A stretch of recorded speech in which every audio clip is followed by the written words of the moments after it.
Hello everybody, welcome back to the Narcade. So this is Stanley Parable episode 2.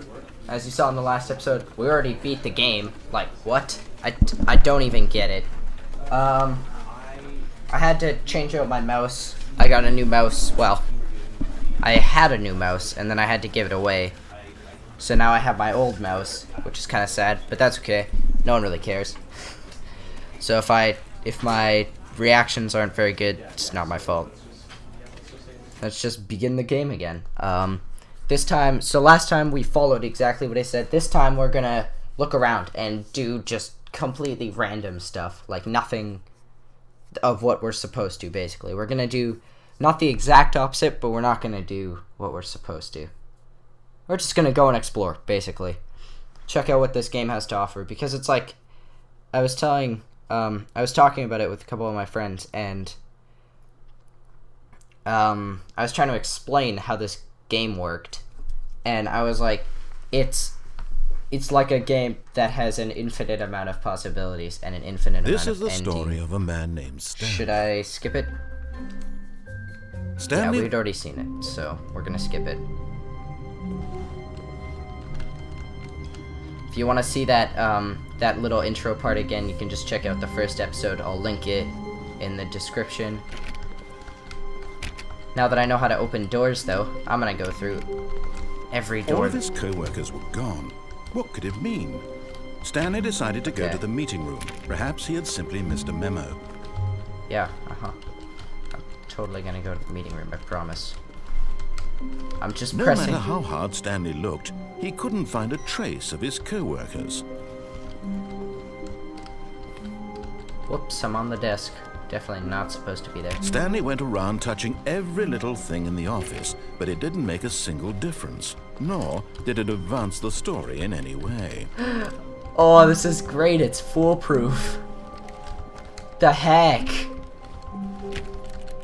One of these times I'm gonna get it, okay? I swear. I'm gonna touch everything in this office, and you can't frickin' stop me. That's right. Wait, who farted? Ha! Who farted? Wait. What if these numbers mean anything? Partition Corp. I'm gonna touch this plant. Lol. He just has to bring that up. This game is too smart. Okay? Game OP. I can't read that. Aw.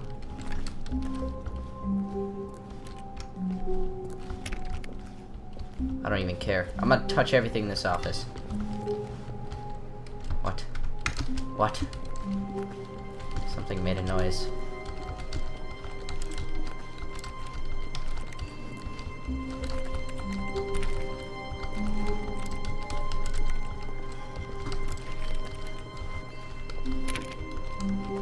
I know I accidentally opened one of these doors last time.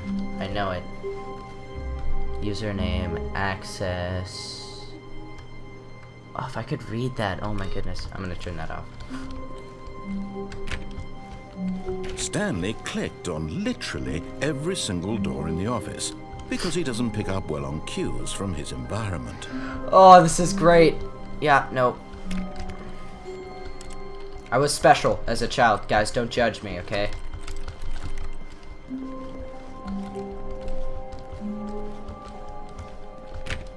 I don't pick up well on cues because I know you lied to me last time.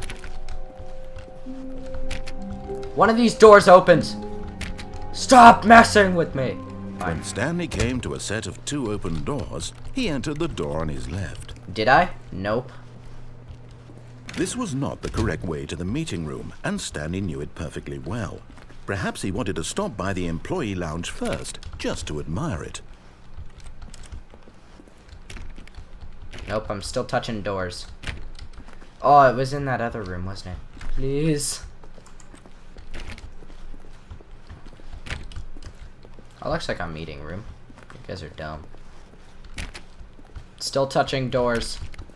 Don't mess with me. Okay, I'm here. Yes, truly a room worth admiring. It had really been worth the detour after all, just to spend a few moments here in this immaculate, beautifully constructed room. Stanley simply stood here, drinking it all in. And then I went to go to the Coke machine. Come on. Yes, really, really worth it being here in the room.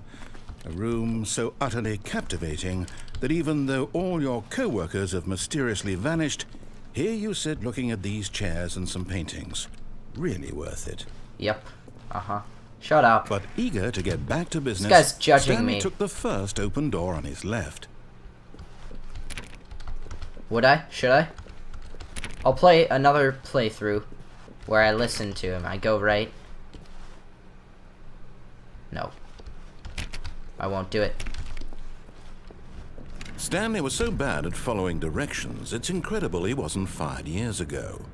Do not lie. If you're lying right now, stop. But then I'd be lying. What? Okay. Nope. Still nothing.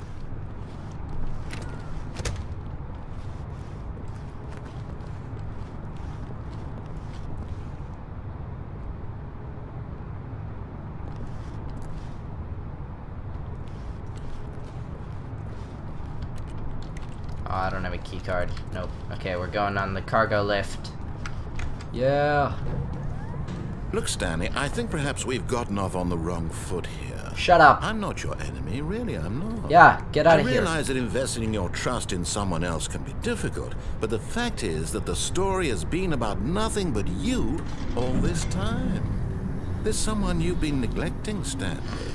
Someone you've forgotten about. Please, stop trying to make every decision by yourself. Now, I'm not asking for me, I'm asking for her. Ooh. This is it, Stanley. Your chance to redeem yourself, to put your work aside, to let her back into your life. She's been waiting. Okay, what's the choice?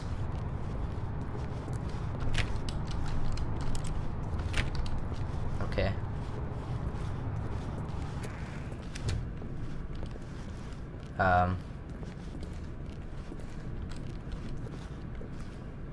Hello? I was told there would be ladies. Whoa, gosh. That's her, Stanley. You need to be the one to do this, to reach out to her. Oh, gosh. I'm scared. That scared me so bad when those lights went on. Oh, my gosh. Oh, Stanley, is that you? Hold on, sweetie. Sorry to keep you waiting. I'm just pulling the bread out of the oven. All right. Okay, there we go. All right, now, I want you to come in and tell me all about your day. Gotcha! Oh, come on. Did you actually think you had a loving wife who'd want to commit their life to you? I'm trying to make a point here, Stanley. I'm trying to get you to see something. Come inside. Let me show you what's really going on here. No, I don't wanna. Sorry, but you're in my story now. Aww.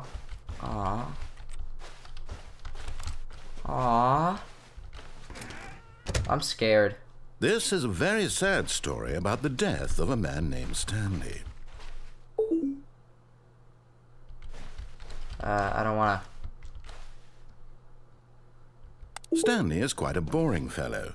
He has a job that demands nothing of him, and every button that he pushes is a reminder of the inconsequential nature of his existence. This person's just gonna kill me. Should I?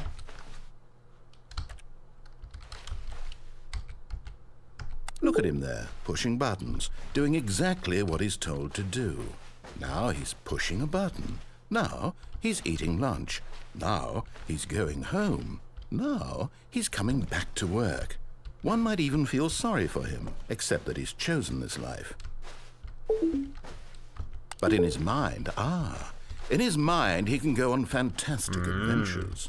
From behind his desk, Stanley dreamed of wild expeditions into the unknown, fantastic discoveries of new lands. It was wonderful. And each day that he returned to work was a reminder that none of it would ever happen to him. What if I don't want to watch TV? I want to press 5 or Z or 8. And so he began to fantasize about his own job. First, he imagined that one day while at work, He stepped up from his desk to realize that all of his co-workers, his boss, everyone in the building had suddenly vanished off the face of the earth. Oh, gosh. The thought excited him terribly. So he went further. He imagined that he came to 2 open doors and that he could go through either. At last, choice. It barely even mattered what lay behind each door. The mere thought that his decisions would mean something was almost too wonderful to behold. As he wandered through this fantasy world, he began to fill it with many possible paths and destinations. It's getting smaller. Down one path lay an enormous round room with monitors and mind controls. And down another was a yellow line that weaved in many directions. And down another was a game with a baby. No. And he called it the Stanley Parable. It was such a wonderful fantasy, and so in his head he relived it again, and then again, and again, over and over, wishing beyond hope that it would never end, that he might always feel this free. Surely there's an answer down some new path, mustn't there be? Perhaps if he played just one more time. But there is no answer. How could there possibly be? In reality, all he's doing is pushing the same buttons he always has. Nothing has changed. The longer he spends here, the more invested he gets, the more he forgets which life is the real one. And I'm trying to tell him this, that in this world he can never be anything but an observer. No, that as long as he that's remains not right. here, he's slowly killing himself. But he won't listen to me. He won't stop. Here, watch this. Stanley, the next time the screen asks you to push a button, do not do it.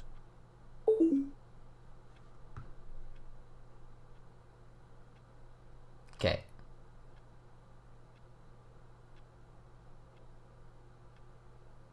I did it. You see?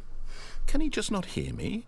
How can I tell him in a way that he'll understand that every second he remains here, he's electing to kill himself? How can I get him to see what I see? How can I make him look at himself?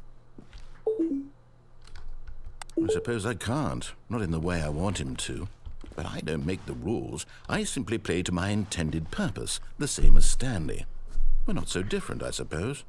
I'll try once more to convey all this to him. I'm compelled to. Come I on. must. Perhaps, well, maybe this time he'll see. Maybe this time. And I tried again, and Stanley pushed a button. And I tried again, and Stanley pushed a button. And I Oh gosh. What?